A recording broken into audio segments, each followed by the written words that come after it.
हम सब का परम सौभाग्य है कि हमारे मध्य आध्यात्मिक ऊर्जा संपन्न माननीय मुख्यमंत्री जी पदार्पण कर चुके हैं। आज के नवनियुक्त खंड शिक्षा अधिकारियों के नियुक्ति पत्र वितरण समारोह में मैं माननीय मुख्यमंत्री जी का हार्दिक स्वागत करती हूँ, अभिनंदन करती हूँ, नमन करती हूँ। इस अवसर पर पधारे माननीय बेसिक शिक्षा मंत्री जी का भी मैं हार्दिक स्वागत करती हूँ, अभिनंदन करती हूँ।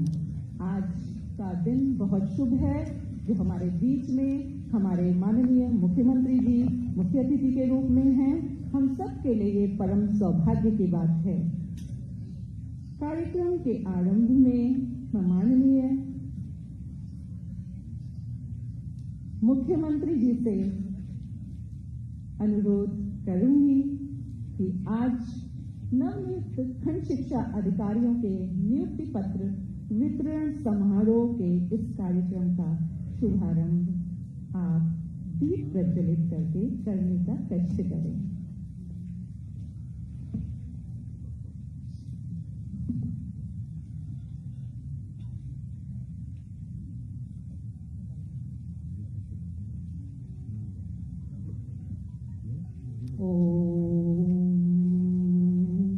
शुभं करोतु कल्याणं आरोग्यं धन संपदा सर्वबुद्धि प्रकाशाय दीप ज्योतिर्नमोस्तुते। हे दीप ज्योति, आपको शत नमन है। क्या अंधकार से डरना, अब आओ सूरज बन जाते हैं। धरती अंबर के सारे तम जिससे डरकर छिप जाते हैं। एक नूर बहे रूहानी सा रोशन यह आलम हो जाए। आओ हम सब मिल करके एक ज्ञान का दीप जलाते हैं। आओ हम सब मिल करके एक ज्ञान का दीप जलाते हैं।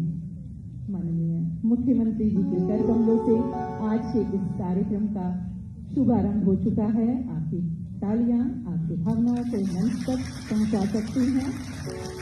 हम सभी का जीवन पथ ज्ञान के प्रकाश से आलोकित हो, इस कामना के साथ अध्यापकों द्वारा सरस्वती वंदना प्रस्तुत की जा रही है।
सरस्वती को शत शत नमन।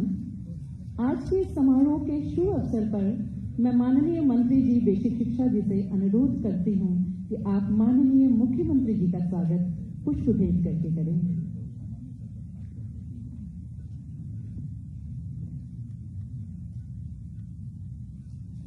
बहुत बहुत स्वागत है सर।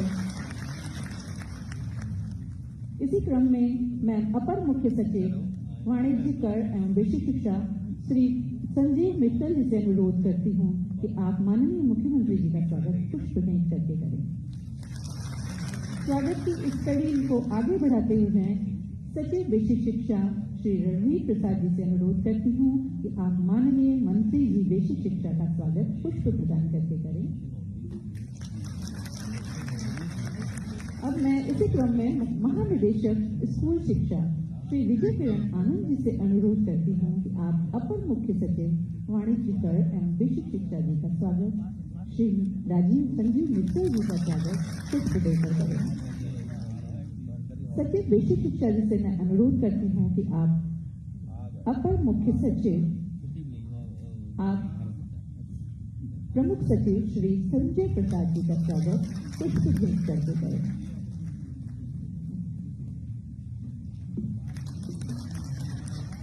मैं अपर मुख्य सचिव आदरणीय श्री संजीव मित्तल जी से अनुरोध करती हूँ कि आप माननीय मुख्यमंत्री जी का शब्द सुमनों से स्वागत करें।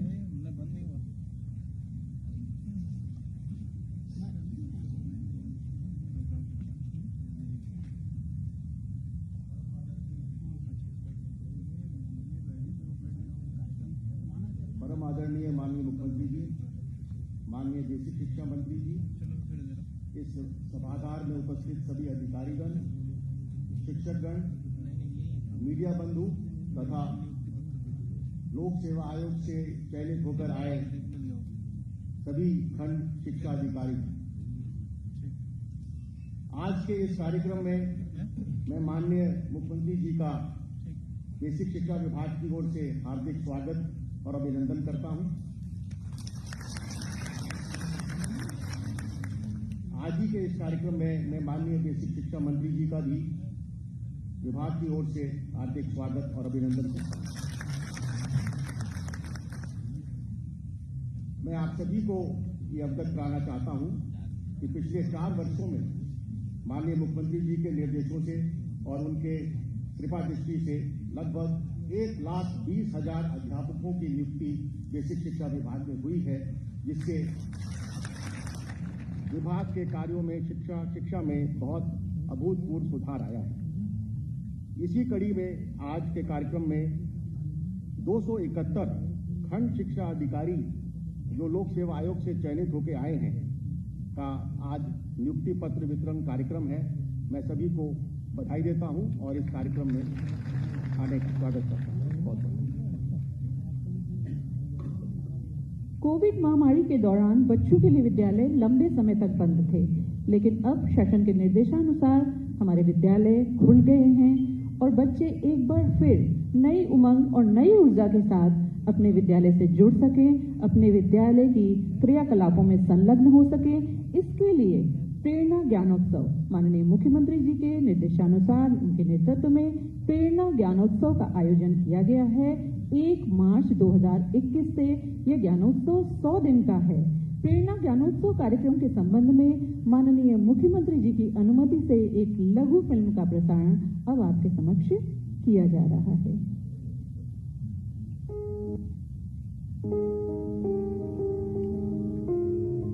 उत्तर प्रदेश के चहुमुखी विकास के साथ ही बच्चों के उज्जवल भविष्य का दृढ़ संकल्प लेते हुए प्रदेश के विद्यालयों में उत्कृष्ट शिक्षा, उपयुक्त वातावरण और आवश्यक बुनियादी सुविधाएं उपलब्ध कराने की प्रतिबद्धता लिए प्रदेश के यशस्वी मुख्यमंत्री माननीय योगी आदित्यनाथ जी के द्वारा जून 2018 में ऑपरेशन कायाकल्प का शुभारंभ किया गया। साथ ही शिक्षा के स्तर में विकास के लिए सितंबर 2019 में मिशन प्रेरणा की भी शुरुआत की गई। आज प्रदेश के परिषदीय विद्यालयों की दशा और दिशा में बड़ा परिवर्तन आया है। विद्यालयों की यह सुखद तस्वीर और मन लगाकर पढ़ते लिखते बच्चे अपने बदलाव की कहानी खुद बयां कर रहे हैं।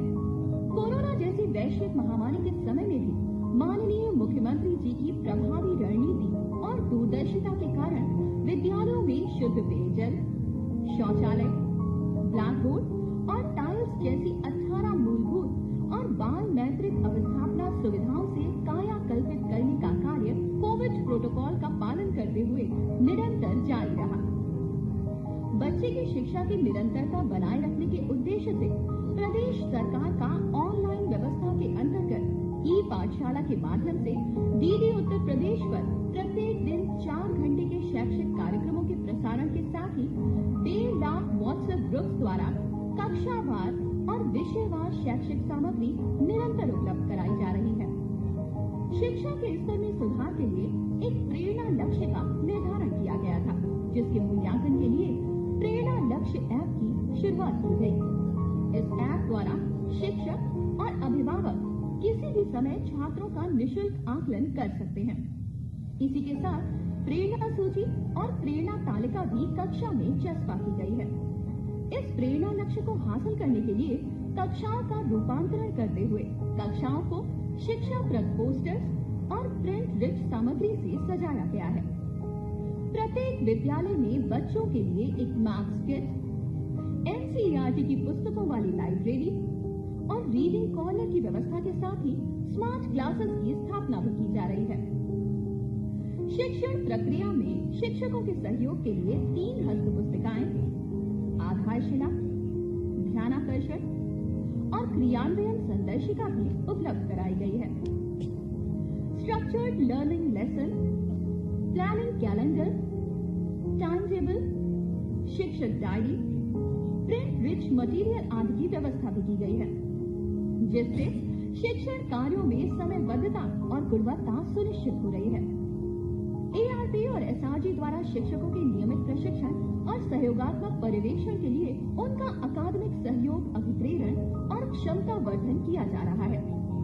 विद्यालयों को शैक्षिक और सह शैक्षिक गतिविधियों के साथ आदर्श विद्यालय के रूप में विकसित करने के लिए न्याय पंचायत स्तर पर शिक्षक संकुल का गठन किया गया है। प्राथमिक और उच्च प्राथमिक विद्यालयों में बच्चों को शिक्षा की मुख्य धारा से पुनः जोड़ने और उनकी दक्षताओं को बढ़ाने के लिए 100 दिन का विशेष शिक्षण अभियान प्रेरणा ज्ञानोत्सव के रूप में आयोजित किया जा रहा है। प्राथमिक कक्षाओं के बच्चों में अपेक्षित अधिगम स्तर को प्राप्त करने के लिए विभाग द्वारा विकसित समृद्ध हस्त पुस्तिका पर आधारित रेमेडियल टीचिंग संचालित की जा रही है। प्रेरणा ज्ञानोत्सव में विद्यालयों द्वारा शिक्षा चौपाल का आयोजन किया जाएगा। शिक्षा चौपाल का नेतृत्व क्षेत्र से चुने गए सांसद, विधायक, जिलाधिकारी और मुख्य विकास अधिकारी द्वारा किया जाएगा, जिसका उद्देश्य शिक्षकों के साथ ही अभिभावकों, छात्रों और समस्त समुदाय को प्रेरित करना है। इस शिक्षा चौपाल के अंतर्गत कुछ प्रमुख गतिविधियां करने का प्रावधान है, जिनमें डेमो क्लासेस का प्रदर्शन और बच्चों को प्रेरित करने के लिए प्रेरक बालिका और बालक को सम्मानित किया जाएगा। साथ ही उत्कृष्ट कार्य करने और लक्ष्यों को प्राप्त करने वाले शिक्षकों को भी सम्मानित किया जाएगा। अभिभावकों को इस अभियान से जोड़ने के लिए अधिकारी और शिक्षकों द्वारा गृह भ्रमण करते हुए विद्यालय और कक्षा रूपांतरण के बारे में अवगत कराया जाएगा और प्रेरणा लक्ष्य के संबंध में शिक्षकों, छात्रों और अभिभावकों को जागरूक करते हुए शपथ ग्रहण कराई जाएगी। प्रेरणा ज्ञानोत्सव सिर्फ 100 दिवसों का एक अभियान नहीं है, बल्कि ये प्रदेश के सभी बच्चों के लिए उम्मीद की वो किरण है, जिसने कोरोना जैसे काल में भी उनकी आगे बढ़ने की ललक और कुछ कर जाने के अपने सपने को धुंधला नहीं होने दिया।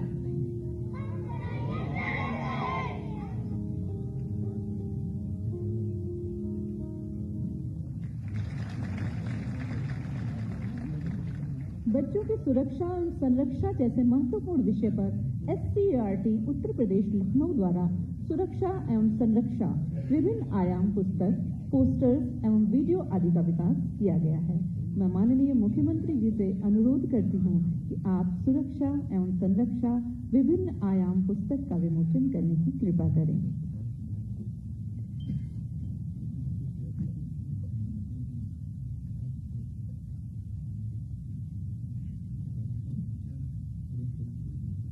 आप अपनी भावनाएं तालियों द्वारा मंच तक पहुंचा सकते हैं।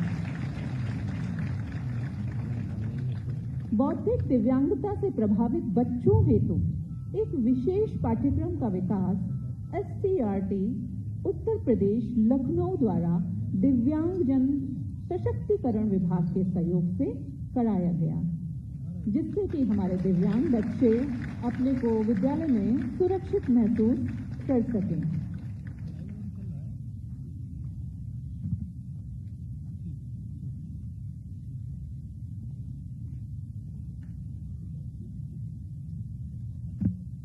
मैं माननीय मुख्यमंत्री जी से विनम्र अनुरोध करती हूं कि आप इस विशेष पाठ्यक्रम पैकेज का विमोचन करने की कृपा करें, जो हमारे दिव्यांगता से प्रभावित बच्चों के लिए है।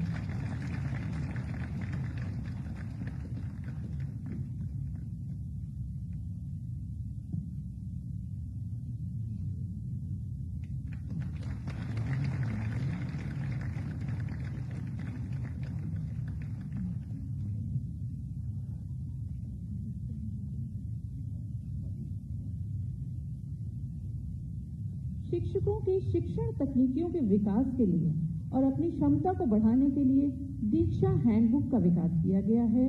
मैं माननीय मुख्यमंत्री महोदय से अनुरोध करती हूं कि आप दीक्षा हैंडबुक का विमोचन करने की कृपा करें।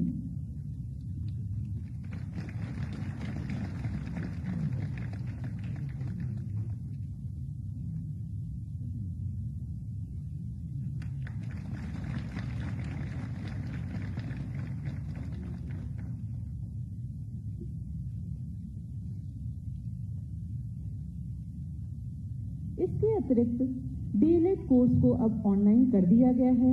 मैं माननीय मुख्यमंत्री महोदय से विनम्र अनुरोध करती हूं कि आप बटन दबाकर ऑनलाइन कोर्स DLED कोर्स का शुभारंभ करने की कृपा करें।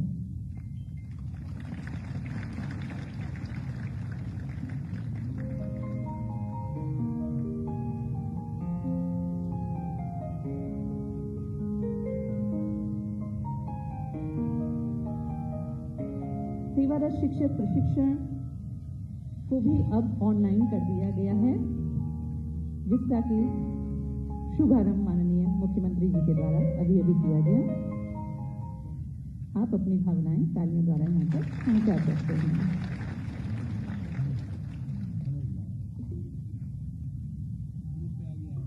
अब मैं माननीय मंत्री जी बेसिक शिक्षा जी से अनुरोध करूंगी कि आप हम सभी का मार्गदर्शन करने की कृपा करें।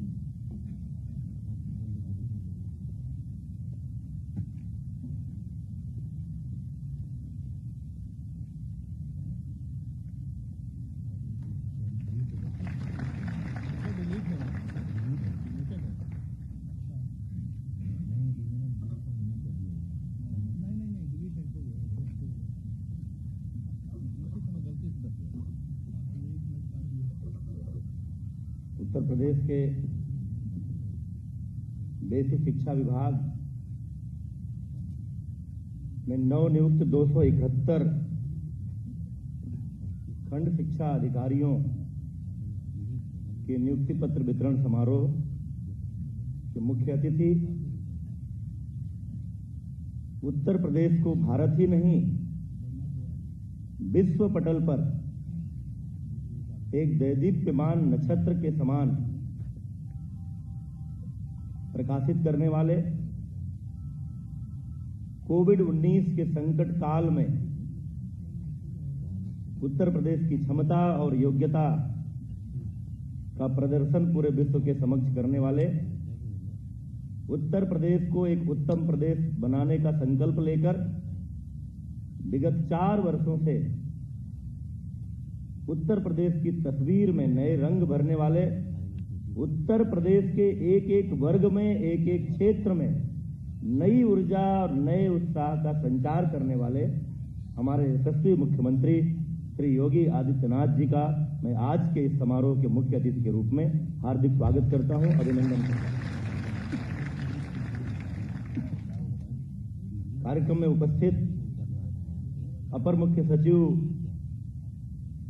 बेसिक शिक्षा की भूमिका में श्री संजीव मित्तल जी, अपर मुख्य सचिव प्रमुख सचिव सूचना श्री संजय प्रसाद जी, सचिव बेसिक शिक्षा श्री रणधीर जी, महानिदेशक बेसिक शिक्षा श्री विजय किरण आनंद, निदेशक बेसिक शिक्षा डॉक्टर सर्वेंद्र विक्रम बहादुर सिंह, बेसिक शिक्षा विभाग के सभी अधिकारीगण, मीडिया, इलेक्ट्रॉनिक मीडिया और प्रिंट मीडिया के उपस्थित सम्मानित पत्रकार बंधु, और आज जिनके लिए यह कार्यक्रम है, जिनके जीवन का ऐतिहासिक क्षण है, जिनको माननीय मुख्यमंत्री जी की उत्तर प्रदेश की बेसिक शिक्षा की तस्वीर बदलने की संकल्पना को साकार करने के अग्रदूत के रूप में काम करना है विकास खंड के स्तर पर। उत्तर प्रदेश के इतिहास में एक साथ इतनी बड़ी संख्या में माननीय मुख्यमंत्री जी का उत्तर प्रदेश के नौजवानों को रोजगार देने का और गांव गरीब मजदूर किसान के बच्चों को भी गुणवत्तापूर्ण शिक्षा देने का संकल्प पूरा करने के लिए इतनी बड़ी संख्या में नवनियुक्त हमारे सभी खंड शिक्षा अधिकारीगण, मैं उनका यहां हार्दिक स्वागत करता हूं, अभिनंदन करता हूं। उत्तर प्रदेश के बेसिक शिक्षा परिवार में आपका स्वागत करता हूं, आपके उज्जवल भविष्य की शुभकामनाएं देता हूं और यह विश्वास भी करता हूं कि आप सब हमारी बड़ी टीम का हिस्सा बनकर हमारे 6 लाख से अधिक शिक्षकगण, हमारे 1 करोड़ 60 लाख से अधिक नौनिहाल छात्र छात्राएं, हमारे सभी अधिकारीगण, हम सब मिलकर माननीय मुख्यमंत्री जी के मार्गदर्शन में मार्च 2022 तक, जब इस सरकार का 5 वर्ष का कार्यकाल पूरा होगा, तो उत्तर प्रदेश की 24 करोड़ की जनता को उत्तर प्रदेश के बेसिक शिक्षा परिषद के स्कूल एक नए अवतार में, नए रूप रंग में और दुनिया की किसी भी बुनियादी शिक्षा की व्यवस्था के समानांतर खड़े होकर के उत्तर प्रदेश की करोड़ों जनता की आकांक्षाओं को पूरा करते हुए दिखेंगे और उस अभियान में आप सब हमारा साथ देंगे। अभी हमारे अपर मुख्य सचिव बता रहे थे, कई सारे ऐसे प्रदेश होंगे जिन्होंने शायद 5 साल में कुल विभागों में मिलाकर 1 लाख नौकरियां न दे पाई हों, लेकिन उत्तर प्रदेश के केवल बेसिक शिक्षा विभाग में गांव गरीब मजदूर किसान के बच्चों को भी गुणवत्तापूर्ण शिक्षा देने का संकल्प और उत्तर प्रदेश के नौजवानों को प्रत्यक्ष रूप से रोजगार देने का जो दृढ़ संकल्प उत्तर प्रदेश की योगी सरकार का है, उसके परिणाम स्वरूप 1,20,000 से अधिक शिक्षकों की भर्ती हो चुकी है और लगभग 2,000 शिक्षकों की भर्ती की प्रक्रिया गतिमान है सहायता प्राप्त जूनियर हाई स्कूलों में। इसके साथ ही जोड़कर जो 6 लाख से अधिक का शिक्षा परिवार हमारा तैयार हुआ है, शिक्षकों का, शिक्षा मित्रों का, अनुदेशकों का, उनका खंड विकास के स्तर पर उनका अनुश्रवण करना, उनका मार्गदर्शन करना, शासन और उनके बीच सेतु का काम करना, छात्रों अभिभावकों की समस्याओं का समाधान करना, शिक्षकों की समस्याओं का समाधान करना और अभिभावक, छात्र, शिक्षक को शासन की मंशा के अनुरूप उनको जोड़ना, उनको प्रेरित करना और हम सब जो भी संकल्प लेते हैं, जो नियम परिनियम बनाते हैं, जो अभियान चलाते हैं, उन अभियानों को साकार रूप देने में आपकी महत्वपूर्ण भूमिका है। मैंने अनुरोध किया था माननीय मुख्यमंत्री जी से कि ये नए भारत के, नए उत्तर प्रदेश के प्रतिभाशाली नौजवान हैं जो बेसिक शिक्षा में अपना करियर शुरू करने जा रहे हैं, उनको आपका मार्गदर्शन मिलेगा, आपका आशीर्वाद मिलेगा और आप जिस नए उत्तर प्रदेश को गढ़ने के महाअभियान में एक शिल्पी की तरह लगे हुए हैं, उस अभियान में इनसे आपकी जो अपेक्षाएं हैं, वह मंत्र आपको आज यहां मिलेगा। तो ये उत्तर प्रदेश के विभिन्न विकास खंडों में जाकर के आपके सपने को साकार करने में महत्वपूर्ण भूमिका निभाएंगे। बातें बहुत है, पिछले 4 वर्षों में इतना कुछ हुआ है बेसिक शिक्षा विभाग में जिसका वर्णन करने के लिए घंटों लगेंगे, इसलिए मैं उसके दोहराव में नहीं जाऊंगा। बहुत सारी चीजें आपने वीडियो के माध्यम से देखी भी हैं। अभी 100 दिन का प्रेरणा ज्ञानोत्सव जो हमने 1 मार्च से शुरू किया है, जिस कड़ी में 17 मार्च को प्रदेश के सभी विकास खंडों में एक साथ जनप्रतिनिधि, शिक्षा विभाग के अधिकारी, शिक्षक, अभिभावक और छात्र छात्राओं का जो संवाद होगा और उसमें पिछले एक साल में जो व्यवधान आया कोविड-19 की महामारी के कारण, उसको मेकअप करके, उसकी क्षतिपूर्ति करके तीव्र गति से कैसे आने वाले दिनों में हम उस कमी की भरपाई कर सकें। और मैं बार बार एक बात कहता हूं, इसलिए नहीं कहता हूं कि पिछली सरकारों की व्यवस्था की आलोचना करना चाहता हूं, इसलिए कहता हूं कि उत्तर प्रदेश की जनता के मन में यह विश्वास पैदा होना चाहिए कि जब तक उत्तर प्रदेश योगी सरकार के हाथों में है, तब तक उत्तर प्रदेश के किसी गरीब मजदूर किसान को अपने बच्चों की शिक्षा के लिए, अपने परिवार की चिकित्सा के लिए, अपने बेटे बेटियों के रोजगार के लिए, आवास के लिए, शौचालय के लिए, सड़क के लिए, बिजली के लिए चिंता करने की आवश्यकता नहीं है। याद करिए 2017 के पहले के उत्तर प्रदेश की बेसिक शिक्षा का परिदृश्य। लोग अपने बच्चों को उन स्कूलों से बाहर निकाल रहे हैं। एक रिक्शा चलाने वाला व्यक्ति भी छोटी आमदनी में भी कोई निजी विद्यालय खोजता था अपने बच्चे को पढ़ाने के लिए, क्योंकि बेसिक शिक्षा परिषद के स्कूलों में ना तो इंफ्रास्ट्रक्चर था, ना ही टीचर था, छत थी तो फर्श नहीं था, फर्श था तो खिड़की नहीं थी, दरवाजे नहीं थे, पीने की पानी की व्यवस्था नहीं थी। स्थिति पूरी तरह से जर्जर थी। शिक्षकों की कमी थी, छात्र छात्राओं का पंजीकरण नहीं हो रहा था और खाकी ड्रेस पहन करके बच्चे जब स्कूल से निकलते थे तो समझना मुश्किल होता था कि ये सरकारी स्कूल से आ रहे हैं या किसी संवासिनी गृह में वास करने वाली जो महिलाएं हैं वहां से निकल कर आ रहे हैं। वहां से हमारी यात्रा शुरू हुई है, वो हमको विरासत में मिला था। लेकिन माननीय मुख्यमंत्री जी की संवेदना बच्चों के प्रति एक पीठ के पीठाधीश्वर होने के कारण ही शुरू से लगाव, प्यार, समाज के दबे कुचले वर्ग के लोगों को भी अच्छा जीवन उपलब्ध कराने का संकल्प, जिसके परिणाम स्वरूप ऑपरेशन कायाकल्प की शुरुआत। और वहां से पहली बार उत्तर प्रदेश के सरकारी स्कूलों के फर्श को टाइल्स और संगमरमर के पत्थरें नसीब हुई। आज एक तरफ विद्यालयों का रूप रंग अच्छा दिख रहा है तो बच्चे दो जोड़ी अच्छा खिलता हुआ रंगीन यूनिफॉर्म, और यूनिफॉर्म पहनकर बच्चे चप्पल में अच्छे नहीं लगते हैं। इस संवेदना के साथ उत्तर प्रदेश सरकार की व्यवस्था से जूते और मोजे, अच्छे कपड़े का बैग, किताबें और उनको देने की तत्परता इतनी कि इस लॉकडाउन के समय में भी बच्चे अपने घर से, स्कूल बंद था लेकिन उनके घर तक उनका यूनिफॉर्म, जूते, मोजे, किताबें, बैग, स्वेटर। यूनिफॉर्म मिल जाएगा, ठंड में स्वेटर कहां से आएगा? इस संवेदना के साथ माननीय मुख्यमंत्री जी ने छात्र छात्राओं को उत्कृष्ट सुविधाएं उपलब्ध कराई। और सबसे बड़ी बात, हम सब ने अपनी पीएचडी तक की शिक्षा पूरी करने के बाद भी उत्तर प्रदेश में स्मार्ट क्लास नहीं देखा था अपनी कक्षाओं में।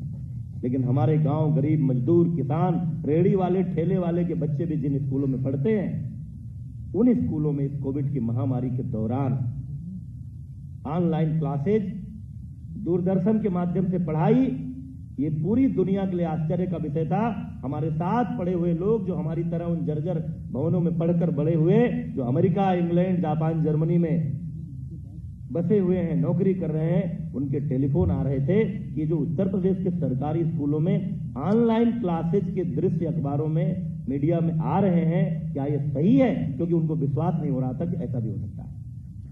ये सारा कुछ इन 4 वर्षों में हुआ है। यात्रा अभी शुरू हुई है। 1,58,631 विद्यालय, जो कुछ विद्यालय सम्मिलन होने के बाद आज भी 1,35,000 कैंपसेस के रूप में हमारे सामने हैं। उनमें से 50,000 से अधिक विद्यालयों का कायाकल्प हो चुका है।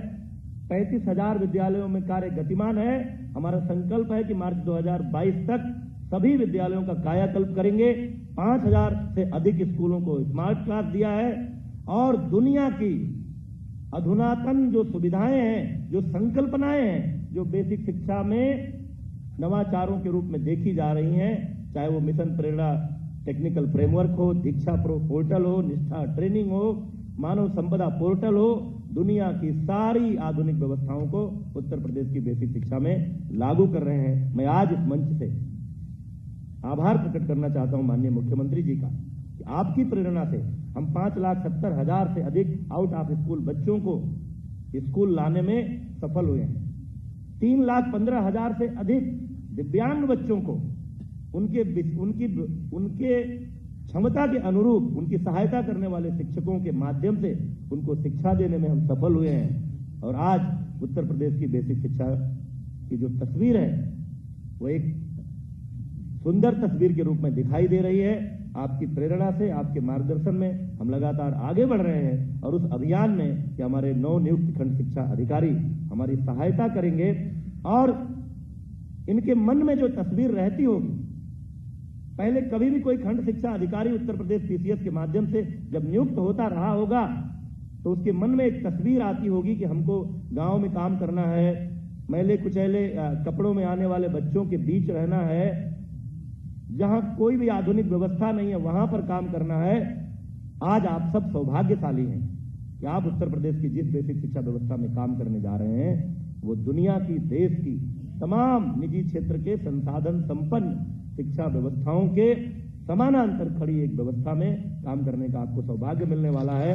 और आप सौभाग्यशाली इसलिए भी हैं कि आपके करियर की शुरुआत गोरक्ष पीठाधीश्वर, एक संवेदनशील संत और उत्तर प्रदेश को एक नया उत्तर प्रदेश, एक विकसित उत्तर प्रदेश, एक उत्तम उत्तर प्रदेश बनाने का अभियान लेकर आगे बढ़ रहे महारथी के गुरु मंत्र के साथ अपना करियर का शुभारंभ करने का आपको अवसर मिल रहा है। इस अवसर की बधाई देते हुए और अपने सभी अधिकारियों, शिक्षकों, अभिभावकों, छात्र छात्राओं सबकी और पंचायतों और जिला प्रशासन के लोगों, हमारे सीएसआर से जुड़े हुए कारपोरेट सेक्टर के लोगों, जिन लोगों ने भी इस अभियान में हमारा साथ दिया है, उन सब के प्रति हृदय से आभार प्रकट करते हुए अपनी बात समाप्त करता हूं। बहुत बहुत धन्यवाद।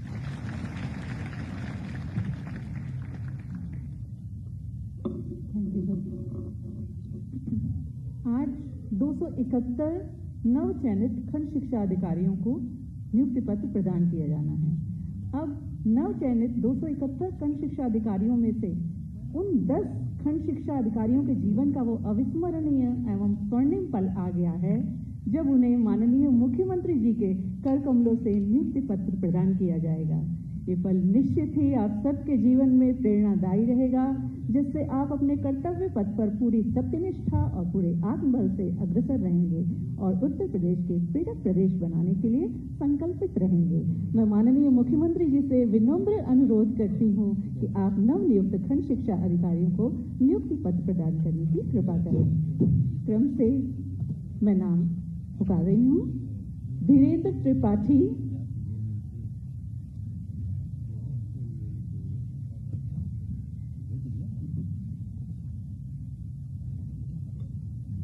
राजकिशोर सिंह,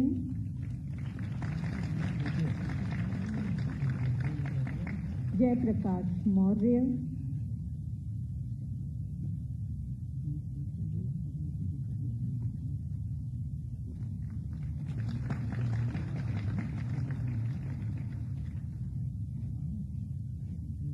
पूनम मधुकर,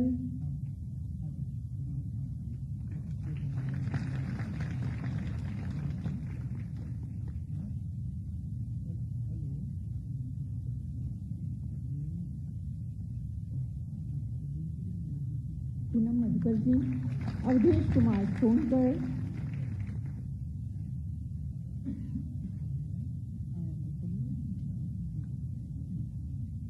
आनंद द्विवेदी,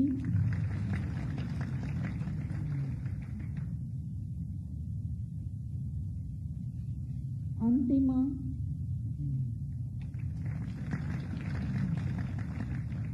शशांक सिंह,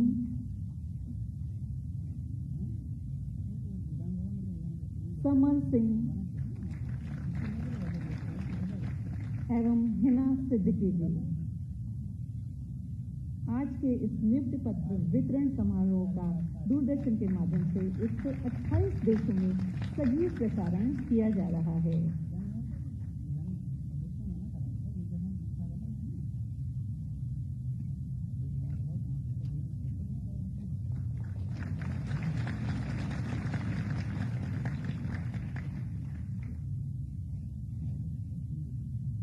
निश्चित ही आप सबके जीवन का आज बहुत ही शुभ दिन है, जो हमारे माननीय मुख्यमंत्री जी के आशीर्वाद आपको प्राप्त हो रहा है।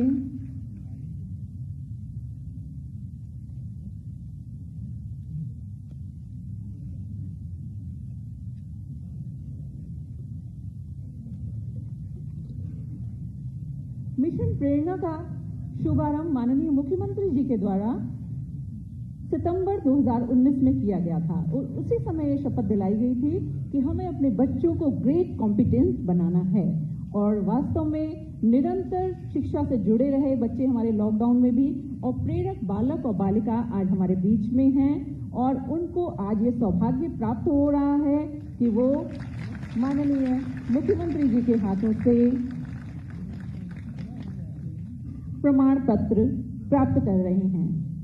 रौनक प्राथमिक विद्यालय दसौली, ओम गुप्ता प्राथमिक विद्यालय बेहटा लखनऊ, ईशा बेसिक विद्यालय पैकरामऊ लखनऊ,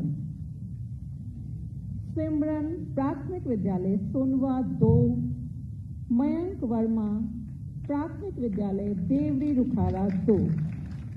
ये सभी बच्चे बालक और बालिकाएं प्रेरक बालक और प्रेरक बालक के रूप में जाने जा रहे हैं, क्योंकि इन लोगों ने अपनी निर्धारित दक्षताओं का हासिल कर लिया है। उनके अभिभावक जो बधाई के पात्र हैं, इन्होंने पूरा सहयोग किया है लॉकडाउन के पीरियड में भी, और आज भी अपने बच्चों की पढ़ाई में इनका पूरा सहयोग रहा है। और इन सब बच्चों के लिए भी परम सौभाग्य की बात है कि आज माननीय मुख्यमंत्री जी का आशीर्वाद इन बच्चों को प्राप्त हो रहा है।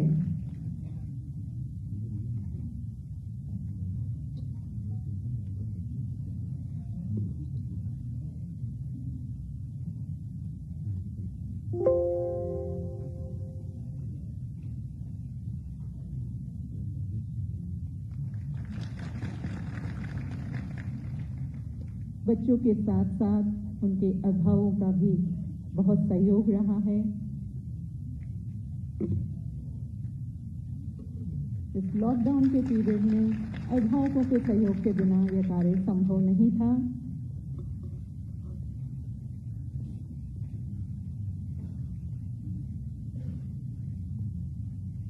बहुत बहुत बधाई के पात्र हैं उनके अभिभावक भी, और वो नन्हे मुन्ने बालक और बालिकाएं भी। अब मैं माननीय मुख्यमंत्री जी से सादर निवेदन करूंगी कि आप हम सबका मार्गदर्शन करें और अपने आशीर्वचनों से हम सबको उपकृत करने की कृपा करें। आपका सानिध्य और आपका व्यक्तित्व हमेशा हम सबको प्रेरणा देता है।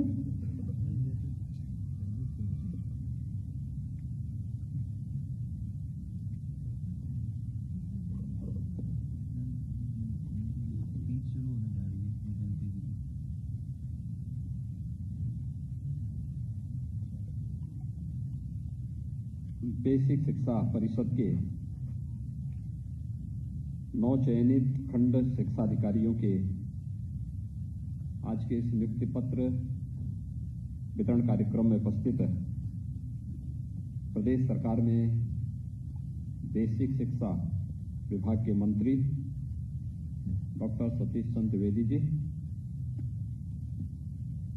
अपर मुख्य सचिव वाणिज्य कर और बेसिक शिक्षा श्री संजीव मित्तल जी,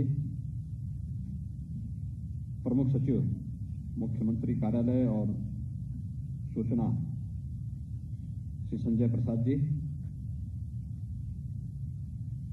सचिव बेसिक शिक्षा श्री रणबीर प्रसाद जी, डीजी बेसिक शिक्षा श्री विजय किरण आनंद जी, निदेशक श्री सर्वेंद्र विक्रम सिंह जी,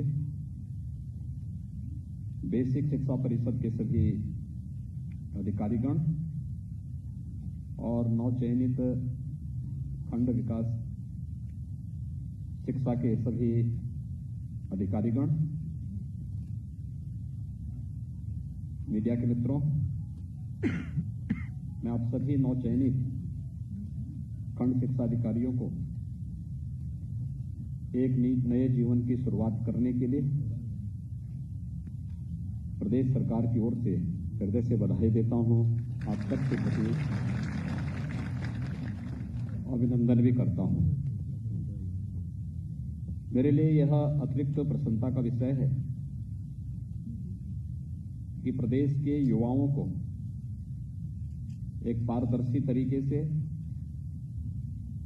और शुचितापूर्ण तरीके से हम लोग नियुक्ति पत्र देकर के उनकी प्रतिभा और उनकी ऊर्जा का लाभ प्रदेश के विकास के लिए ले पाने में सफल हो रहे हैं।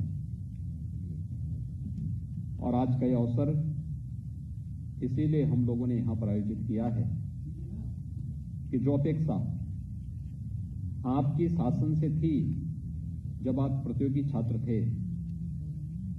उसी प्रकार की अपेक्षा शासन भी आपसे कर सकता है।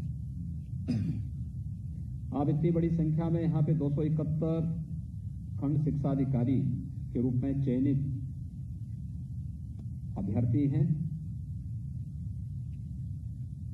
इससे पूर्व आप किसी अन्य जगह सेवा भी देते रहे होंगे या एक प्रतियोगी छात्र के रूप में रहे होंगे। आपके मन में एक भाव रहा होगा, यूपी पीएससी के माध्यम से आप सब प्रदेश सरकार के शिक्षा के क्षेत्र में अपना योगदान दे सकें। लेकिन क्या आज से 4 वर्ष पूर्व यह संभव था? जब आयोग की गरिमा स्वयं ही धूल दूसरित थी और गरिमा स्वयं दांव पे लगी हुई थी। जाति, क्षेत्र, मत और मजहब देख करके नियुक्तियां प्राप्त होती थीं। धनबल और बाहुबल का भरपूर दुरुपयोग होता था। उन स्थितियों में शुचिता और पारदर्शिता की बात तो एक कपोल कल्पना मात्र थी। लेकिन आज मैं कह सकता हूं, हम लोगों ने उत्तर प्रदेश लोक सेवा आयोग हो, अधीनस्थ सेवा चयन आयोग हो,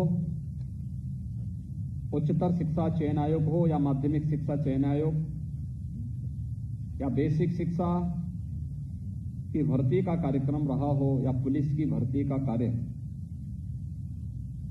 पूरी प्रक्रिया में शुचिता और पारदर्शिता के प्रति सभी आयोग और बोर्डों को पहले से बहुत स्पष्ट निर्देश दिए थे। और यह भी स्पष्ट कर दिया था कि अगर कहीं भी कोई पक्षपातपूर्ण कार्रवाई हुई, कहीं भी कोई भ्रष्टाचार की शिकायत हुई, तो बोर्ड के अध्यक्ष और बोर्ड के आयोग के अध्यक्ष, बोर्ड के अध्यक्ष, उनके सदस्यगण और उस व्यवस्था के साथ जुड़े हुए सभी लोग बराबर के जवाबदेही माने जाएंगे।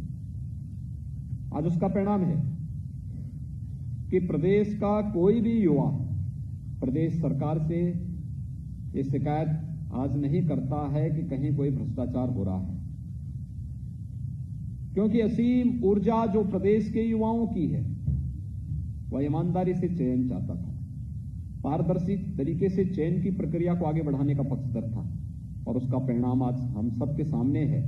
और देखते ही देखते जब सरकार के 4 वर्ष पूरे हो रहे हैं, तो 4 वर्ष के इस कार्यकाल के दौरान हम प्रदेश के अंदर 4 लाख युवाओं को सरकारी नौकरी देने में भी सफल हुए हैं। ये 4 लाख नौकरियां ये सामान्य बात नहीं है। मैं मानता हूं कि उत्तर प्रदेश का गठन जब से हुआ होगा,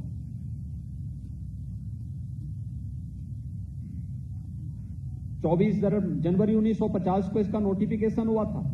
यद्यपि उससे पहले भी उत्तर प्रदेश था, उत्तर प्रदेश नाम से नहीं था, संयुक्त प्रांत के नाम पे था। लेकिन 24 जनवरी 1950 से जिस उत्तर प्रदेश का गठन एक नोटिफिकेशन के माध्यम से हुआ है, तब से लेकर के अब तक यानी 4 वर्ष में इतनी बड़ी संख्या में नियुक्तियां हुई हों, जिनमें लगभग हम लोग 1.5 लाख तो केवल पुलिस में भर्ती किए हैं, जिनमें इंस्पेक्टर हैं, सब इंस्पेक्टर हैं, डिप्टी एसपी हैं, पुलिस के कांस्टेबल हैं। पीएससी की 54 कंपनियां जो समाप्त कर दी थी पिछली सरकारों ने, मुझे देख के ताजुब होता था जब यहां हर दूसरे तीसरे दिन एक दंगा होता था बड़ा, दंगा दंगा है, संपत्ति या जनहानि इस पक्ष की हो उस पक्ष की हो, लेकिन प्रभावित प्रदेश होता था, छवि प्रदेश की खराब होती थी, कॉमन मैन प्रभावित होता था। और पुलिस इसलिए सहाय होती थी कि जहां उत्तर प्रदेश के पास 3 लाख का पुलिस बल होना चाहिए था, वह 1.25 लाख तक सीमित रह गया था। कानून व्यवस्था को बनाए रखने के लिए पीएससी की जो भूमिका होनी चाहिए थी, उसकी 54 कंपनियां समाप्त कर दी गई थी। हम लोग आए, हम लोगों ने कहा कि भाई पूरी पारदर्शी तरीके से भर्ती की प्रक्रिया होनी है, भर्ती की प्रक्रिया में महिलाओं को प्राथमिकता दी जाए। और उसका परिणाम है 4 वर्ष के दौरान 1.5 लाख से अधिक पुलिस कर्मियों की भर्ती, जिसमें डिप्टी एसपी के स्तर पर, सब इंस्पेक्टर के स्तर पर, कांस्टेबल के स्तर पर, पीएससी की समाप्त हो चुकी वाहिनियों को पुनर्जीवित करते हुए, 3 नई महिला वाहिनियों का पुनर्गठन करते हुए, एसटीआरएफ का गठन करते हुए, प्रदेश के अंदर एंटी टेररिस्ट स्क्वाड का गठन करते हुए, या फिर एसटीएफ का स्ट्रेंथन करने की कार्रवाई को तेजी के साथ आगे बढ़ाते हुए हम लोग उस प्रक्रिया को जहां पूरा किए, एक भी जगह कोई ये नहीं शिकायत कर सकता कि कहीं भी किसी ने कोई पैसे की लेन देन की हो, किसी के साथ भेदभाव हुआ हो, कहीं पर किसी प्रकार की कोई अव्यवस्था फैली हो। ऐसे ही शिक्षा में भी था, लंबी लड़ाई लड़ी गई, हमने प्रक्रिया को पारदर्शी बनाया और भर्ती बोर्ड को इस बात के लिए पूरी तरह जहां स्वतंत्रता दी कि स्वतंत्रता इस बात की कि चयन की प्रक्रिया पूरी पारदर्शी होनी चाहिए, पूरी तरह ईमानदारीपूर्ण होनी चाहिए, किसी भी युवा के साथ भेदभाव नहीं होना चाहिए, लेकिन समयबद्ध भी कार्यक्रम होना चाहिए। और आज मुझे बताते हुए प्रसन्नता है कि काफी बड़े पैमाने पर ये जो 1,20,000 से अधिक बेसिक शिक्षा परिषद के ही शिक्षकों की भर्ती की प्रक्रिया हम लोगों ने की है, इसमें बेसिक शिक्षा का ही 1,20,000 है, माध्यमिक का अलग है, उच्च का अलग है, टेक्निकल का अलग है, मेडिकल का अलग है। ये पूरी संख्या को अगर आप देखेंगे तो ये भी शिक्षकों की ही भर्ती की प्रक्रिया लगभग 1.5 लाख हुई है। अन्य विभागों की भी नियुक्तियां इसी स्तर पर हुई हैं, कहीं पे जल शक्ति विभाग का, कहीं पीडब्ल्यूडी का, कहीं पे अन्य लोक निर्माण विभाग का, अन्य अलग अलग विभागों की भी भर्ती की प्रक्रिया को भी हम लोगों ने उसी ग्राम्य विकास का, पंचायती राज का, नगर विकास का, जहां भी थी उस प्रक्रिया को तेजी के साथ आगे बढ़ाने का कार्य किया। और 4 वर्ष में 4 लाख से अधिक नियुक्ति की प्रक्रिया को पूरी पारदर्शी तरीके से आगे बढ़ाते हुए प्रदेश की युवा ऊर्जा का उपयोग प्रदेश के निर्माण में, प्रदेश के विकास में हम लोगों ने लेने का कार्य किया। ये प्रक्रिया पूरी पारदर्शी थी। अगर सरकार आपकी चयन की प्रक्रिया पारदर्शी तरीके से कर रही है, कहीं आपके साथ कोई भेदभाव नहीं है, हमने आरक्षण के नियमों का पालन किया, यहां तक कि 10% आर्थिक रूप से सामान्य जाति के लोगों को भी आरक्षण दी जाने वाली उस व्यवस्था को भी यहां पर इस प्रक्रिया के साथ जोड़ा गया। अगर पूरी प्रक्रिया को पूरी पारदर्शी तरीके के साथ सरकार ने आगे बढ़ाया है, तो सरकार की आप सबसे अपेक्षा होगी कि इसी प्रकार की पारदर्शी तरीके के साथ, पूरी ईमानदारी और पूरी प्रतिबद्धता के साथ आप सब भी अपने अपने क्षेत्र में कार्य करेंगे। मैं आपसे पूछना चाहता हूं, आप में से क्या किसी को कहीं सिफारिश करने की आवश्यकता पड़ी? हाथ उठा के बोल दो, इशारा कर दो। यहां पे आप में से किसी को कहीं सिफारिश करने की आवश्यकता पड़ी? किसी नेता से, किसी मंत्री से, किसी अधिकारी से, किसी अन्य जगह से? और ऐसा तो नहीं कि किसी मंत्री, किसी अधिकारी या किसी नेता के घर के लोग पैसा लेने के लिए, वसूलने के लिए आपके घरों में, आपके आसपास चले हों। लेकिन ये पहले होता था, 2017 के पहले होता था। कोई खानदान ऐसी होती थी कि जो अलग अलग भर्ती उनको आवंटित हो जाती थी। ये फलाना भाई देखेगा, ये फलाना चाचा देखेगा, ये फलाना भतीजा देखेगा, ये फलाना देखेंगे, ये सब होता था ना यहाँ पे। ये चाचा, काका, मामा, नाना, ये सब पहले या तो महाभारत में आपने सुना होगा, या पिछले 2012 से 2017 के बीच में अपने नाम सुने होंगे। ये महाभारत के वही पात्र हैं जिन्होंने फिर से जन्म लिया। और ये लोग जैसे महाभारत करके भारत की प्रगति को पूरी तरह बाधित किए थे, इन लोगों ने फिर से प्रदेश के विकास को बाधित किया था। ये विकास के बाधक तत्व हैं। जब किसी ईमानदार व्यक्ति को नौकरी देनी हो, ईमानदारी से उसकी योग्यता और उसकी क्षमता के आधार पर तक ईमानदारी नहीं दिखती थी। पहले जाति, और जाति में भी अगर कोई अच्छा ईमानदार व्यक्ति उसको नहीं, फिर पैसा, और फिर ये भी देखते थे कि पैसे के साथ साथ तो ये भी देखते थे कि ऐसा तो नहीं भी परिवार की कोई अयोग्य लड़की है तो उसका शादी के लिए कोई बरी मिल जाए, चलिए इसी बहाने इसके तय हो जाए। ये भी सब कारक बनते थे। लेकिन इसका खामियाजा किसको भुगतना पड़ता था? प्रदेश को। प्रदेश की 22 करोड़ 24 करोड़ जनता इससे प्रभावित होती थी। प्रदेश पिछड़ता गया।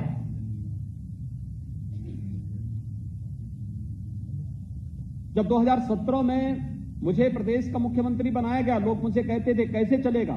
मैं कहता था भी उत्तर प्रदेश की जो संभावनाएं हैं मैं उसके आधार पर कह सकता हूं कि उत्तर प्रदेश उन व्यापक संभावना वाला प्रदेशों में से एक है जहां पर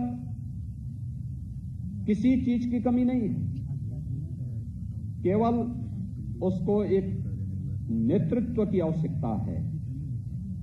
यहां पे हमारे पास सारा सिस्टम है। ऐसा नहीं कि मैं मुख्यमंत्री बना तो मेरे साथ अधिकारियों की टीम भी मेरे साथ आ गई होगी। मेरे साथ तो मंत्री आए होंगे, अधिकारी तो वही हैं, कर्मचारी वही हैं, सिस्टम पूरा वही है। ये वही उत्तर प्रदेश है। जब भारत सरकार की कोई रैंकिंग आती थी तो उसमें उत्तर प्रदेश सबसे पीछे होता था, और आज यही उत्तर प्रदेश है। भारत सरकार की किसी भी योजना में नंबर 1 पर, नंबर 2 पर, नंबर 3 पर उत्तर प्रदेश आता हुआ दिखाई देता है। कुंभ के आयोजन के माध्यम से एक भव्य और दिव्य कुंभ कैसे होना है, यह भी उत्तर प्रदेश ने करके दिखाया। और वैश्विक महामारी कोरोना में जब दुनिया की बड़ी बड़ी ताकतें पस्त हो गई, तो भी प्रधानमंत्री जी के मार्गदर्शन में उत्तर प्रदेश ने अपनी कार्य क्षमता को देश के सामने प्रस्तुत किया कि नहीं, कैसे प्रबंधन होना है। यह टीम वर्क यही है। ये वही उत्तर प्रदेश है जहां पे व्यवसाय की सुगमता, ईज ऑफ डूइंग बिजनेस, 2016 में हम 14वें स्थान पर थे। यानी देश के अंदर अगर किसी निवेशक को चयन करना होता कि मुझे कहां निवेश करना है, तो हमारा नंबर 14वें स्थान पर था। क्या यहां कोई निवेश करता? अरे प्रायोरिटी फर्स्ट, सेकंड, थर्ड की होती है, 14वें पे कोई नहीं जाता।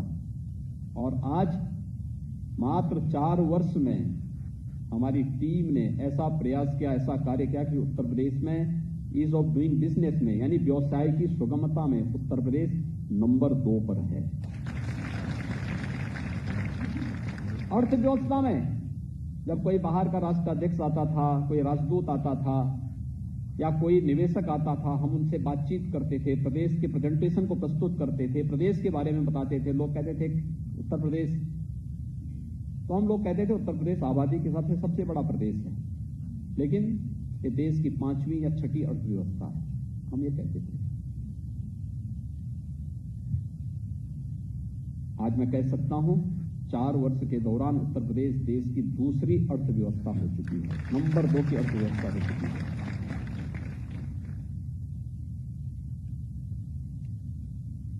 चार वर्ष के दौरान उत्तर प्रदेश की प्रति व्यक्ति आय में दुगने से अधिक अंतर आया है, दुगने से अधिक बढ़ोतरी हुई है।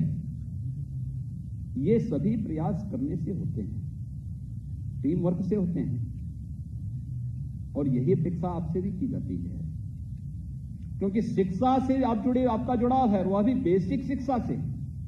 बेसिक शिक्षा में पिछले 4 वर्ष के दौरान कितना परिवर्तन हुआ है हर व्यक्ति जानता है। ये जो परिवर्तन देखने को मिला है, ये जो परिवर्तन देखने को मिला है, ये भी सामूहिक प्रयास का हिस्सा है, टीम वर्क है, एक टीम वर्क। इसमें हम ये नहीं कह सकते कि ये सब मैंने किया है, मेरी टीम, मेरा मंत्री परिषद है, मेरी टीम का पार्ट हमारे प्रशासनिक अधिकारीगण हैं, मेरी टीम का पार्ट हमारे कर्मचारी हैं। एक एक चेन जब बनती है, एक दूसरे के साथ जुड़ती है, तब विकास और योजनाएं आगे बढ़ती है। हर एक का अपने फील्ड में कंट्रीब्यूशन है, किसी के कंट्रीब्यूशन को हम नकार नहीं सकते, और यही कार्य शिक्षा के क्षेत्र में भी हुआ है और इसको करना होगा। शिक्षा में भी मैं जब 2017 में आया था, मार्च 2017 में, मान्यता ये थी प्रॉक्सी टीचर थे, शिक्षक जाता ही नहीं था स्कूल में। और बेसिक शिक्षा परिषद से 35,000 से लेकर 45,000 तक वेतन लेता था, लेकिन बदले में 3,000 और 4,000 रुपए में किसी इंटरमीडिएट या बीए पास लड़के को वहां विद्यालय में भेज देता था। अगर बहुत गनीमत की, अगर उसने कृपा कर ली तो, अन्यथा नहीं जाता था। पूछते थे शिक्षक कहाँ हैं, मास्टर साहब कहाँ हैं, तो मास्टर साहब कहीं अपना दूसरे काम कर रहे हैं, कोई ठेकेदारी कर रहा है, कोई दूसरा काम कर रहा है, कोई अपने व्यवसाय में लिप्त है। आज कम से कम हर शिक्षक स्कूल जाने के लिए प्रेरित हुआ है। प्रेरणा ऐप ने, मानव संपदा पोर्टल ने आज शिक्षकों की वेरिफिकेशन की कार्रवाई को आगे बढ़ाया है। यह प्रक्रिया तेजी के साथ आगे बढ़ाई गई। स्कूलों के भवन जर्जर थे, मुझे आश्चर्य होता था। यानी जो कार्यदायी संस्था है, कार्यदायी संस्था नहीं काम करती थी विद्यालय के निर्माण के लिए। बेसिक शिक्षा परिषद का स्कूल का शिक्षक बच्चों को नहीं पढ़ाता था, वो विद्यालय निर्माण का काम करता था। ये काम कार्यदायी संस्था का है। किसी कार्यदायी संस्था की जवाबदेही को देकर के उसकी क्वालिटी की जांच एक दिन में एक बार 2 बार चेक करो, देखो, किसी की जवाबदेही तय करो। शिक्षक का काम शिक्षा, उन बच्चों को अध्ययन अध्यापन के साथ जोड़ना है। इस कार्य को जवाबदेही के साथ करे, और ये कार्य जब पूरी जवाबदेही के साथ होना प्रारंभ हुआ, उसके परिणाम सामने आने प्रारंभ हुए। यानी 4 वर्ष में 1 वर्ष केवल हमारा कोरोना प्रबंधन में बीता है। बेसिक शिक्षा परिषद के स्कूलों को हम 1 मार्च से खोल पाए हैं। अभी वहां भी पूरी स्ट्रेंथ के साथ बच्चे नहीं आ पा रहे हैं। अभी भी हम लोग सतर्क हैं। कई राज्यों में फिर से कोरोना के मामले बढ़े हैं, लेकिन इन सब के बावजूद जो कार्रवाई यहां पर प्रारंभ हुई है, उसके पीछे किसी भी प्रकार से 4 वर्ष के दौरान 1 वर्ष कोरोना के खिलाफ लड़ते लड़ते लगा। उस सब के बावजूद पिछले 4 वर्ष में लगभग 54 लाख अतिरिक्त बच्चे बेसिक शिक्षा परिषद के स्कूलों में आए हैं। उनको नए सिरे से उनका प्रवेश हुआ है, उन बच्चों को वहां पर भेजने का काम किया गया है ऑपरेशन कायाकल्प के माध्यम से। देखिए, आप में से हर एक व्यक्ति कुछ नया दे सकता है अपने अपने फील्ड में।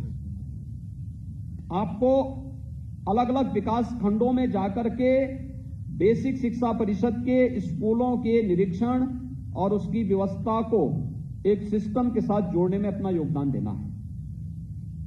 एक बड़ा कार्य आपके स्तर पर हो सकता है। हर एक विकास खंड की अपनी अपनी सामाजिक, अपनी आर्थिक, अपनी भौगोलिक परिस्थितियां होंगी।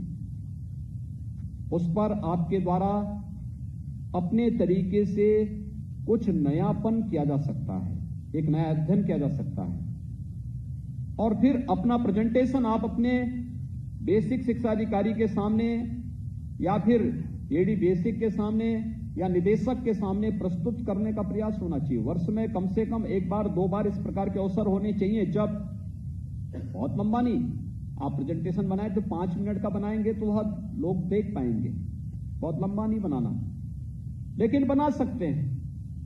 कहां की सामाजिक स्थिति क्या है, भौगोलिक स्थिति क्या है, वहां की अन्य सांस्कृतिक स्थितियां, परिस्थितियां किस प्रकार की हैं, वहां पे जनसांख्यिकी की क्या स्थिति है, और कैसे बच्चों के सर्वांगीण विकास में बेसिक शिक्षा परिषद बड़ी भूमिका का निर्वहन कर सकता है। ये काम केवल एक अभिभावक का नहीं है, ये काम केवल एक शिक्षक का भी नहीं है, आपका भी उतनी बड़ी भूमिका इस पूरे कार्य में हो सकती है। शिक्षक अपने विद्यालय, उसका विद्यालय उसका कमांड एरिया का क्षेत्र है। लेकिन एक खंड शिक्षा अधिकारी के रूप में पूरा विकास खंड आपका कमांड एरिया का क्षेत्र है, जिसमें बेसिक शिक्षा में क्या आमूलचूल परिवर्तन, वहां पर कुछ नए उसके साथ आप कर सकते हैं जो अन्यों के लिए भी प्रेरणादायी बन सकता है। आप में से बहुत सारे लोग इस फील्ड में काम कर सकते हैं और ये कुछ नया करके दिखाने की आवश्यकता है। पाठ्यक्रम ये शासन तय कर रहा है, शासन तय करता है, आपका परिषद तय कर रहा है, लेकिन पाठ्यक्रम की तरफ भी बहुत कुछ ऐसी गतिविधियां होती हैं जो बच्चों को अपने साथ जोड़ने का आधार बनता है। देखिए, इसमें बहुत क्षरण हुआ है, याद करना, आज से 25 साल 30 साल पहले, 35 साल पहले, 40 साल पहले जब खंड शिक्षा अधिकारी अपने अपने यहां बेसिक शिक्षा परिषद के स्कूलों के भ्रमण में जाते थे, उस समय उसका एक सम्मान भी था, उसकी गरिमा भी थी, और वे लोग जाते थे तो वह बड़े सम्मान के साथ लोग देखते भी थे। क्वालिटी ऑफ एजुकेशन उनका फोकस होता था। उस समय साधन नहीं थे तो भी वह लोग जाते थे। आवागमन के साधन नहीं थे, पैदल जाते थे, साइकिल से जाते थे, अन्य साधन का उपयोग करके जाने का प्रयास करते थे, विद्यालयों में रुकते थे, उसके परिणाम सामने आते थे, बच्चों से पूछते थे। अब तो एक शॉर्टकट का रास्ता बना दिया है। मैंने सुना इस बार फिर बेसिक शिक्षा परिषद कह रहा है कि अब पढ़ाई ऑनलाइन हुई, ये कह रहे हैं आप उनको सबको प्रमोट कर दो। लेकिन हमें एक प्रतिस्पर्धा बच्चों के बीच में खड़ी करनी होगी, और प्रतिस्पर्धा इस बात को लेकर के हर बच्चे के मन में हो कि नहीं, मैं इसके योग्य हूं। पलायन का रास्ता दिखाने की बजाय या उसके द्वारा दीनता दिखाने की बजाय उसको हम सक्षम बनाएं। ये न्यू है, जितनी मजबूत हो पाएगी उतना ही वह सक्षम और सामर्थ्यवान बन पाएगा, और समाज और राष्ट्र उतना ही सक्षम और सामर्थ्यवान बनेगा। ये बच्चे हमारे बच्चे हैं, इन बच्चों की नींव को मजबूत करना हमारा दायित्व बनता है। और ये कार्य न हो कि हम एक औपचारिकता निर्वहन करने के लिए, केवल प्रमोट करने के लिए संस्थाएं खोल दें। हमें एक स्वस्थ प्रतिस्पर्धा खड़ी करनी होगी। और अभी तो एक वर्ष से तो विद्यालय फिजिकली खुले ही नहीं। बेसिक शिक्षा परिषद के विद्यालय तो 1 मार्च से हम लोगों ने रिस्क लेकर के अभी खोले हैं, लेकिन प्रयास होना चाहिए। हम इनको धीरे धीरे करके, पहले कोविड के सभी नियमों का पालन करते थे, उनकी सुरक्षा, क्योंकि जो हाई रिस्क कैटेगरी है उसमें बेसिक शिक्षा परिषद के सभी बच्चे आ जाते हैं, और हाई रिस्क कैटेगरी के होने के नाते वहां पर हमें उन बच्चों की कोविड से बचाव के बारे में या अन्य जितने भी वेक्टर बॉर्न डिजीज होंगी उन सब से बचाव के बारे में हमें पहले से उसके बारे में सतर्कता बरतनी पड़ेगी। और सतर्कता बरतने के साथ फिर प्रयास होना चाहिए कि कैसे फिजिकली उनकी क्लासेस प्रारंभ हो। जो बच्चे आ रहे हैं उनको पहले चरण में, छोटे बच्चे हैं, पहली क्लास में, दूसरी क्लास में, उनको देखना चाहिए अक्षर ज्ञान है या नहीं है। हम वहां से शुरुआत कर लें, देखें वहां पर, उस प्रक्रिया को हम आगे बढ़ाएं, और फिर धीरे धीरे करके हमें इसको आगे बढ़ाना चाहिए। और फिर महीना 2 महीने इसको चला करके, और फिर प्रयास होना चाहिए एक शॉर्ट टेस्ट का कार्यक्रम। पहले 1 घंटे का होता रहा होगा, आप आधे घंटे का करिए, 15 मिनट का करिए। 15 मिनट में भी टेस्ट लिए जा सकते हैं।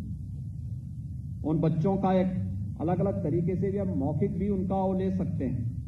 एक व्यवस्था, उनके मन में एक भाव आना चाहिए, प्रतिस्पर्धा का भाव होना चाहिए, स्वस्थ प्रतिस्पर्धा, वो बच्चा आगे बढ़ सके। एक औपचारिकता नहीं, लेकिन हमें उसको प्रोत्साहन देना पड़ेगा, प्रोत्साहित करना पड़ेगा।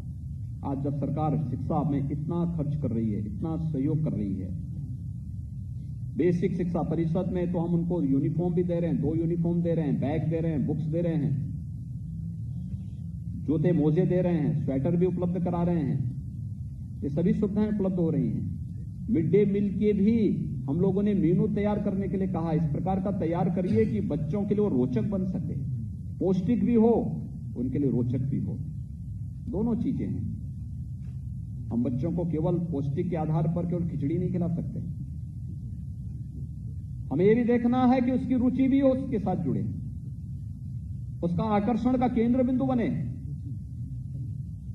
विद्यालय की लाइब्रेरी हो। आज विद्यालय में हमने एक ऑपरेशन कायाकल्प के अंतर्गत जो कार्य 4 वर्ष पहले प्रारंभ किया था, आज उसके बहुत अच्छे परिणाम आ रहे हैं। बेसिक शिक्षा परिषद उस कार्यक्रम को और तेजी के साथ आगे बढ़ा रहा है, जिसमें विद्यालय की फ्लोरिंग है, बालक बालिकाओं के लिए अलग अलग टॉयलेट है, उनके लिए पेयजल की सुविधा है, सोलर पैनल या लाइट की व्यवस्था वहां पर देने की व्यवस्था की गई है। फर्नीचर की बनने की कार्रवाई भी बहुत अच्छे ढंग से आगे बढ़ा है, फर्नीचर देने की कार्रवाई हुई है। ये सभी प्रक्रियाएं तेजी के साथ आगे बढ़ी हैं। और फिर इसमें स्मार्ट क्लास और लाइब्रेरी की व्यवस्था। लेकिन इन सब में तकनीक का अपना महत्व होगा, और तकनीक को अपना करके सकारात्मक भाव के साथ उसको आगे बढ़ा करके आप एक बहुत बड़ा कार्य कर सकते हैं। आप सब सौभाग्यशाली हैं। देश के सबसे बड़े बेसिक शिक्षा परिषद के साथ आप सबको जुड़ने का अवसर प्राप्त हो रहा है। याद रखना, नौकरी की शुरुआत आप जैसे कर लेंगे, आपके कैरियर को वह उसी रूप में आगे बढ़ाएगा। मैंने देखा है बहुत सारे अधिकारी अच्छा ब्राइट कैरियर के साथ प्रवेश करते हैं, लेकिन बाद में अपनी भ्रष्ट गतिविधियों के कारण शुरुआत में लड़खड़ाने लगते हैं, और फिर लड़खाते लड़खाते मध्यकाल तक आते आते ऐसी स्थिति हो जाती है कि विभाग भी और व्यवस्था भी उनको धक्का देकर के बाहर करना चाहता है कि अब ये इस व्यवस्था के लिए खतरा हो चुके हैं, इनको बाहर करो। सरकार को उनको बर्खास्त करना पड़ता है, उनकी सेवाएं समाप्त करनी पड़ती है। उसके सामने पश्चाताप के अलावा कुछ भी नहीं बचता है, क्योंकि उसके बाद तो उसके सामने कोर्ट को फेस करने और फिर सजा के अलावा कुछ नहीं बचता है। और मैं चाहूंगा कि बेसिक शिक्षा परिषद में भी एक पारदर्शी और सुचितापूर्ण व्यवस्था देने के लिए आप सबको अपने अपने विकास खंडों में एक बहुत बेहतर व्यवस्था बनाने के लिए तैयार होना होगा। और खासतौर पर इस बात के तय करना, यानी एक सामान्य नैतिकता है, एक शिक्षक छुट्टी लेने के लिए आ रहा है, छुट्टी सैंक्शन का आधार हम पैसा बना देंगे, तो बहुत खराब स्थिति है। कोई बीमार है, हम बीमारी के सही सर्टिफिकेट मांग करके उसकी छुट्टी को सैंक्शन कर ले, न कि पैसा लेकर के छुट्टी सैंक्शन होने की कार्रवाई हो। ये ठीक नहीं है। इस प्रकार की स्थितियां नहीं होनी चाहिए। या विद्यालय बदलने की, ट्रांसफर की एक प्रक्रिया एक पॉलिसी के अंतर्गत सरकार करती है, उसमें भी अगर पैसे के लेन देन की बात कोई करने लग जाए तो गंभीर बात है। ये चीजें नहीं स्वीकार होनी चाहिए। हम ध्यान रखें, हमारी कार्य पद्धति इतनी सुचितापूर्ण होनी चाहिए, इतनी पारदर्शी होनी चाहिए, कोई हम पर उंगली न उठाए। उत्तर प्रदेश सरकार ने 7वां वेतन आयोग प्रदेश के अंदर लागू किया है। हर एक को बेहतर सुविधाएं देने का प्रयास कर रहा है। हमने तो कोविड-19 के दौरान भी किसी कर्मचारी और किसी अधिकारी के वेतन में न कटौती की और न लेट ही होने दिया। हर महीने के पहले सप्ताह में ही हर अधिकारी, हर कर्मचारी को वेतन मिला है, उसकी सारी सुविधाएं मिली हैं।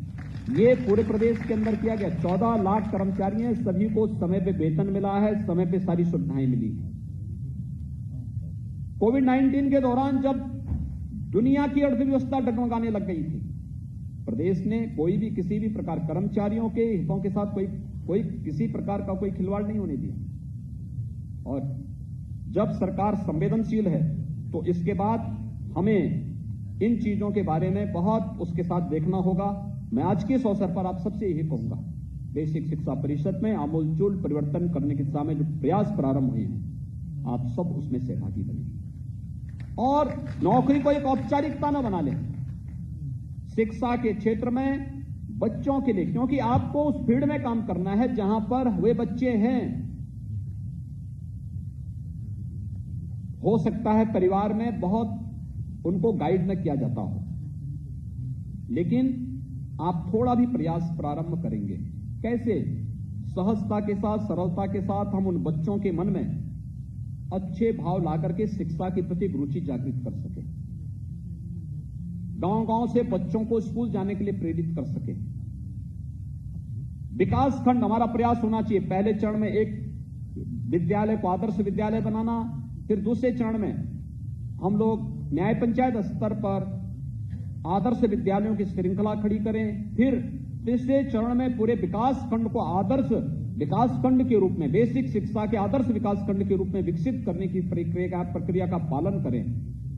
इस थोड़ा कुछ ना कुछ चलना चाहिए और सभी चीजों पर बहुत तेजी के साथ अगर आप कार्य करना प्रारंभ करेंगे, आप खंड शिक्षा अधिकारी के रूप में आपका कैरियर वहीं से बनता हुआ दिखाई देगा, जो आपको आगे के लिए एक बहुत अच्छा बैकग्राउंड देगा। आपका प्रेजेंटेशन विभाग के लिए उपयोगी सिद्ध हो पाएगा, लेकिन उसके लिए टीम वर्क करना पड़ेगा। नकारात्मक भाव के साथ नहीं, सकारात्मक भाव के साथ हम इस अभियान को बढ़ाएंगे तो सफलता प्राप्त होगी।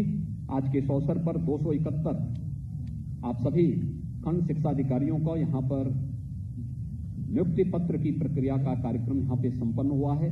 मैं इसके लिए आप सबको बधाई देता हूं, अपनी शुभकामनाएं देता हूं और विश्वास व्यक्त करता हूं कि हम लोग, आप सभी लोग शासन की मंशा के अनुरूप बेसिक शिक्षा परिषद के पूरे अभियान के साथ जुड़ करके पूरी ईमानदारी और पूरी प्रतिबद्धता के साथ शिक्षा की इस नींव को मजबूत बनाने में अपना योगदान देंगे।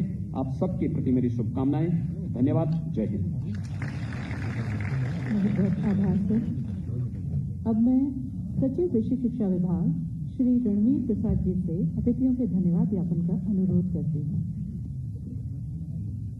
आज नवनियुक्त खंड शिक्षा अधिकारियों को नियुक्ति पत्र वितरण समारोह में प्रथम मैं प्रदेश के माननीय मुख्यमंत्री जी का को धन्यवाद ज्ञापित करता हूं कि उन्होंने अपने व्यस्त समय में समय प्रदान कर हम सभी का मार्गदर्शन किया है। महोदय, आपको उद्बोधन से विभाग को नई ऊर्जा मिली है। मंच पर उपस्थित मैं माननीय मंत्री बेसिक शिक्षा का भी विशेष आभार व्यक्त करता हूं, जिनके मार्गदर्शन में योजनाएं मूर्त रूप ले रही हैं। मैं अपर मुख्य सचिव बेसिक शिक्षा, प्रमुख सचिव सूचना, यहाँ उपस्थित सभी अधिकारीगण और सभी नवनियुक्त खंड शिक्षा अधिकारी का भी धन्यवाद ज्ञापित करता हूँ और यहाँ उपस्थित सभी मीडिया कर्मियों का भी विभाग की तरफ से बहुत बहुत धन्यवाद ज्ञापित करता हूँ। धन्यवाद।